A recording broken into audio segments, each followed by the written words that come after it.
आज का ये एपिसोड शुरू करने से पहले एक छोटी सी बात। क्या आप भी अपना पॉडकास्ट बनाने की सोच रहे हैं? तो एंकर ट्राई कीजिए। ये पॉडकास्ट बनाने का सबसे आसान तरीका है। नंबर 1, ये फ्री है। नंबर 2, इसमें कई सारे ऐसे टूल्स हैं जो आपको अपने फोन और कंप्यूटर पर रिकॉर्ड और एडिट करने की फैसिलिटी देते हैं। नंबर 3, आप अपने पॉडकास्ट को डिस्ट्रीब्यूट भी कर सकते हैं, जिससे इसे स्पॉटिफाई और दूसरे प्लेटफॉर्म पर सुना जा सके।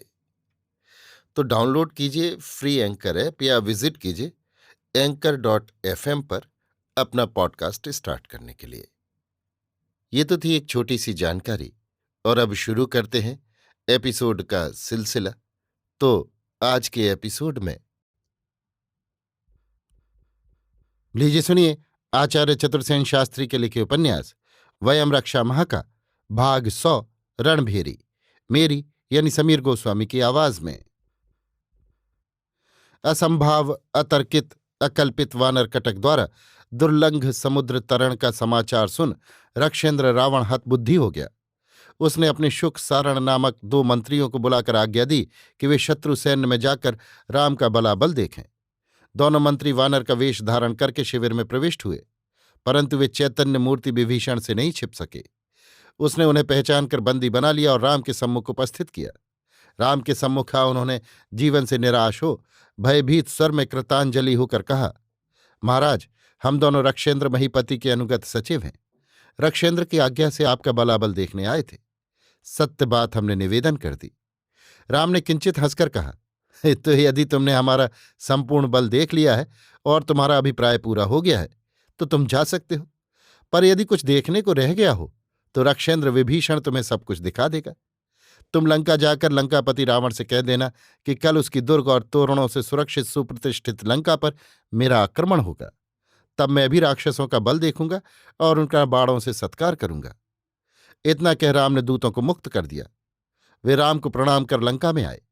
उन्होंने रावण की सेवा में उपस्थित होकर निवेदन किया, देव वानर कटक का प्रधान सेनापति महासुभट नील है और उसका सहायक अमित विक्रम बाली पुत्र अंगद है।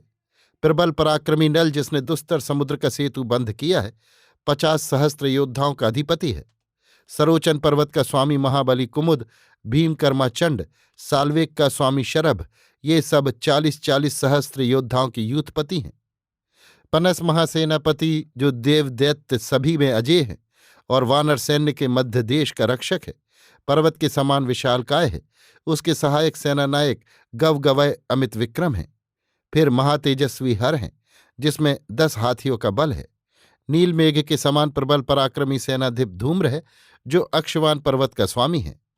नर्मदा के तट का स्वामी जाम्बवान यूथपतियों का प्रधान है, जिसके समान नीतिज्ञ मंत्री पृथ्वी पर दुर्लभ है। फिर दंभ और पितामह सन्मादन है, जिन्होंने सागर के बड़े बड़े संग्राम जीते हैं। देवासुर संग्रामों में भी इन्होंने भाग लिया है। महासेनापति प्रमाथी युद्ध में अजेय हैं। गवाक्ष केसरी विंध्य देश के अधिपति हैं। सुग्रीव के 10 मंत्री बृहस्पति के समान नीति और धर्म के ज्ञाता हैं। इस वानर सेना में भूमंडल के देवों, गंधर्वों और यक्षों के नरपति सम्मिलित हैं। योद्धाओं के अग्रगण्य मैंद और द्विवदी हैं, जिनका सामुख्य पृथ्वी का कोई पुरुष नहीं कर सकता। फिर लंका को अग्नि की भेंट करने वाला हनुमंत मारुति है।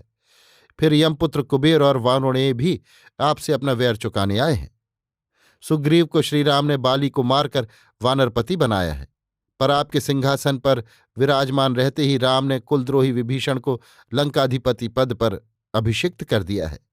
अब वो गदापाणी विभीषण सारे ही वानर कटक में रक्षपति कहाता है। इन सब अमित बल पराक्रमशील यूथपतियों, यूथपों और सेनापतियों तथा असंख्य योद्धाओं के अतिरिक्त दिव्यास्त्रों के प्रयोक्ता राघवेंद्र हैं, जिनके जैसा हस्त लाघव, अस्त्र सिद्धि और रणधैर्य पृथ्वी पर दूसरे नरपुंगव का नहीं है। सुग्रीव ने बड़े ही चातुर्य से अपने सेनानायकों के साहचर्य से गरुण व्यूह बनाया है, जिसके वाम पक्ष पर गद्र का पुत्र जाम्बवान और उसका भ्राता ऋक्षराज धूम्र है। महावीर सुषेण और चंद्रपुत्र दधिमुख दक्षिण पथ पर हैं। मैंद और द्विविद पृष्ठरक्षक है। गज, गवाक्ष, गवय, शरभ और गंधमादन, ये 5 यमपुत्र चंचुभाग में अवस्थित हैं। उधर स्थली में सुग्रीव और विभीषण सहित हनुमंत रक्षित महातेज राम हैं। इस प्रकार राम समुद्र के दक्षिण तीर पर पड़ाव डालकर अवस्थित हैं। शुक सारण के सारगर्भित वचन सुनकर रावण ने गरज कर कहा, को ही नाम सपन्नः सर्वलोक भयादपि न सीता महम दधान यदि देव गंधर्व दानवापि मारमा भिंजिरन्न मा समरे जेतु महरंती। उसने अपने समूची राक्षस सैन्य को सन्नद्ध होने की आज्ञा दे दी। समस्त मंत्री और सेनापतियों को सभा भवन में बुला भेजा। लंका के प्रत्येक दुर्ग कोट कंगूरों पर रखे धौंसे बज उठे। सहस्त्र तुड़ीर गगनभेदी निनाद करने लगे। भयानक भेरी नाद से गगनमंडल थर्रा उठा। हाथी सजने लगे। घोड़ों पर कवच और वज्र चढ़ाए जाने लगे। सहस्त्रों अश्वारोही अस्त्र शस्त्र चमकाते लंका के राजपथ पर चारों ओर से सिमट सिमट कर आकर जुटने लगे। सारे ही राजपथ सैनिकों से भर गए। लंका में भीति व्याकुलता और आशंका व्याप गई। चारों ओर उस वानर की चर्चा होने लगी जिसने लंका जलाई है। अब तो अनगिनत वानरों की सेना आई है, अब क्या होगा। लंका के सब रास रंग पानगोष्ठी कारोबार व्यापार बंद हो गए। धनपति अपने धनरत्न भूमि में छिपाने लगे। कुलवधुएं अपने प्रिय पतियों को युद्ध का बाना सजा रणस्थली में जाता देख पछाड़ खाकर गिर पड़ी। माताओं ने पुत्रों को खड्गहस्त युद्ध में जाते देख अश्रु विमोचन किया। सभी कहने लगे, कैसी ये दुर्भागी सीता है जो संपूर्ण लंका के प्राणों का संकट आ बनी है। कैसी इस महामती महिदेव की दुर्मति हुई है कि इसने असंख्य देवांगना सुंदरियों के रहते इस स्त्री के लिए सारी ही राक्षस जाति पर संकट और मृत्यु की छाया ला दी है।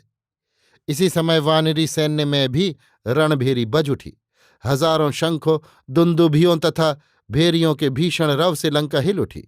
रक्षपति जगज्जयी रावण किसी भय से क्षण भर को अवसन्न हो गया। अभी आप सुन रहे थे आचार्य चतुर्सेन शास्त्री के लिखे उपन्यास वयम रक्षामः का भाग 100 रणभेरी, मेरी यानी समीर गोस्वामी की आवाज में।